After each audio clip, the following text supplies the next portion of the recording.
Dan Konservasi Sumber Daya Alam BKSDA Aceh mengerahkan gajah yang dilatih khusus untuk membantu membersihkan kayu gelondongan dan juga limbah kayu yang terbawa banjir bandang yang melanda Kabupaten Pidi Jaya, Provinsi Aceh.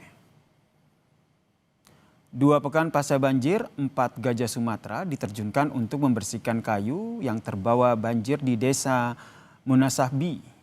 Gajah-gajah itu dikerahkan dari Pusat Pelatihan Gajah Sare dalam misi 7 hari yang berlangsung hingga 14 Desember.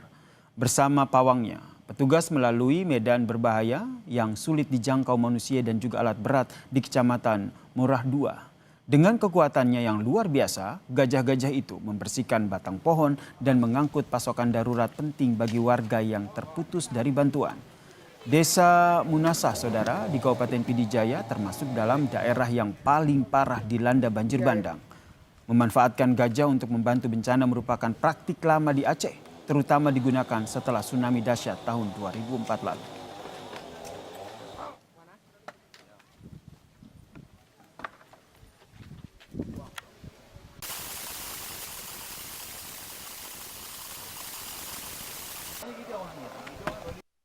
Yang di samping-samping rumah warga yang nggak bisa buka pintu, yang ada kayu-kayu masuk di dalam rumah, ya kita tarik.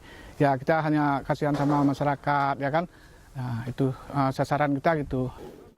Yang kalau bisa yang udahlah untuk ke depan ya kita saling menjaga kebersamaan lah, ya kan. Supaya hutan kita nggak rusak, satwa juga. Ya termasuk kita sendirilah, ya kan. Itu harapan saya. Usai